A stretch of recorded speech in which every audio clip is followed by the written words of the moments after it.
Welcome to This Explainer. Have you ever tried really hard not to think about something? Like telling yourself, stop worrying about that text message, or please do not stress about tomorrow's meeting. Well, here is the ultimate, completely counterintuitive secret. Trying not to think about your anxiety is exactly what creates more of it. It's actually a neurological trap. But today, we're breaking out. We are escaping the thought prison and uncovering the absolutely fascinating neuroscience behind overthinking. Picture this for a second. Think about your typical morning. You're rushing out the door, running just a little late, and suddenly, smack, you drop your phone. Why does that tiny 3-foot drop suddenly feel like literally the end of the world? Why does it just totally ruin your entire morning? Well, it's actually not about the phone at all. It's about the invisible mental prison you're already trapped in. Every unread notification, every tiny stressor, every lingering worry, they all pile up in the background, creating this severe claustrophobia in your mind. You aren't overreacting to the phone, you're reacting to the sheer exhaustion of carrying a cluttered, overloaded brain. Okay, let's dive into this, because it turns out this intense reaction isn't entirely your fault. If you're someone who feels things deeply, you might literally be wired differently. Groundbreaking research by Dr. Elaine Aron reveals that a full 20% of the population is biologically wired with a highly reactive nervous system. 20%. That means 1 in 5 people naturally process sensory input and emotional cues on a much deeper level. So you're not too sensitive or overdramatic. Your biological radar is just always on. It's constantly picking up signals, tones, and energies that other people just completely miss. And this brilliantly illustrates what psychologist John Sweller calls cognitive load theory. Just imagine your mind is like your bedroom. When it's a messy bedroom, clothes everywhere, laundry piled high, random stuff on literally every surface, navigating it takes all this extra mental effort. It's chaotic. You might ignore it for a few days, but eventually, just walking into that room makes your shoulders tense up. Now contrast that with the beautifully clean room. Everything is in its exact place. Suddenly, you can breathe easier, you relax more, you focus better. Well, your brain works the exact same way. When your mental space is cluttered with unmade decisions, lingering stress, and racing thoughts, your brain is at absolute capacity. That's exactly why a minor trigger, like getting cut off in traffic or dropping your phone, sparks this huge, explosive emotional reaction. The room is simply too full. And if you're part of that 20% we just talked about, it gets heavier. Because you don't just carry your own clutter, you absorb the emotional mess from everyone else around you. Daniel Chidiak, the author of our source material, points out a genuinely heartbreaking reality for deeply feeling people. He says, the problem with being empathetic is that you even feel sorry for people who hurt you. I really want to let that sink in for a second. You are very likely carrying the heavy, totally exhausting weight of emotions that were never even yours to hold in the first place. Part 1. The ironic processing effect, how your brain traps itself. So how do we usually try to fix all this emotional overload? We usually tell ourselves to just think positive, right? Or, hey, stop overthinking it. But Stanford University research reveals a fascinating phenomenon called the ironic processing effect. The more you actively try to suppress an unwanted thought, the more persistent it becomes.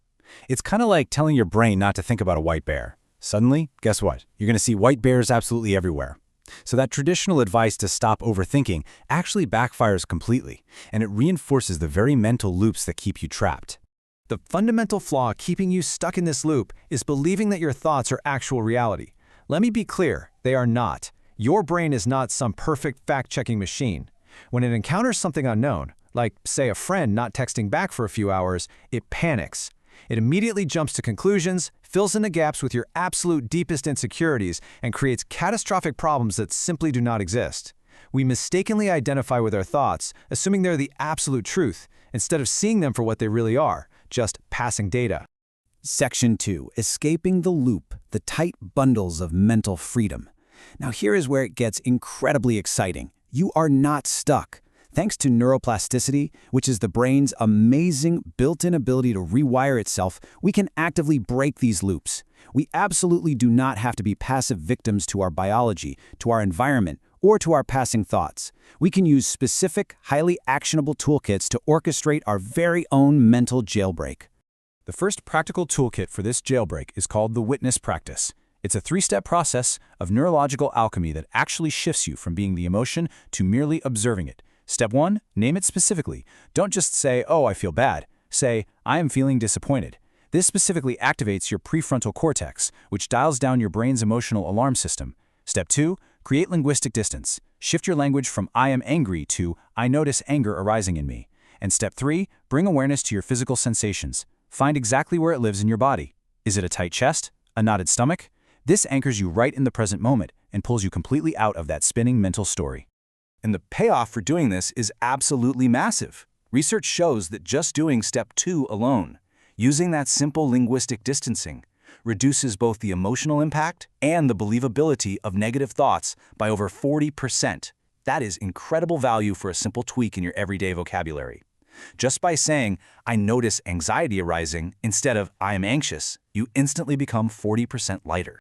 Let's move to and see how this bangs into an even more robust toolkit. This is Dr. Jeffrey Schwartz's 4-step pattern interrupt and pivot, which was developed at UCLA. It's scientifically proven to change brain activity patterns in the caudate nucleus. That's the specific part of your brain involved in thought loops. Number 1, relabel. Call it what it is. This is rumination. Number 2, reattribute. Tell yourself, this is my brain getting stuck. It's not a reflection of reality. Number 3, refocus. Immediately do something completely absorbing, like counting backward from 100 by 7s, or naming absolutely everything blue in the room. And number 4, revalue. Briefly reflect afterward. You know what? That thought pattern wasn't helpful. It's a precise 4-step circuit breaker for your mind. Now, breaking loops in the moment is fantastic, but we also need to prevent that cognitive overload from happening in the first place, right? You need what's called an attention sanctuary. Here's your blueprint to genuinely reset your brain's cognitive load. First, sensory simplicity. Find a physical space with minimal visual clutter and noise. Second, technology absence. It must be completely device-free. I'm talking no phones, no smartwatches, nothing. Third, bring in natural elements. A view of trees, the sound of water, or even just holding a little houseplant. And finally, temporal boundaries. Set a timer, but keep it outside the room so you aren't anxiously checking the clock every 10 seconds. Literally, even 5 minutes doing this can prevent the mental depletion that causes all that emotional reactivity. So the crucial point is beautifully captured by understanding the intervention pause. Normally, there's this automatic cycle. Your thoughts lead to your emotions, which lead to your behaviors, and it just loops back around endlessly. But there's an exact moment, this critical, tiny pause where you can finally break the cycle. The thought happens, yes, but before it cascades into a heavy emotion or a destructive behavior, you intervene. You create a powerful conscious boundary between what you automatically experience and how you purposefully choose to react. Which brings us to the ultimate loop-breaking question you need to ask yourself. How are these thoughts benefiting my life in any way? I want to challenge you right now to create a physical trace of what we've just learned together. Grab a sticky note, quickly draw out that anxiety loop, thoughts leading to emotions leading to behaviors. Write this exact question across the very top and put it directly on your bathroom mirror. Make this private mental shift visible in your everyday physical world. Every morning when you see it, let it be your cue to step right out of the thought prison, to stop identifying with the mental chatter, and to step back into reality. Because your peace of mind, it's absolutely worth fighting for.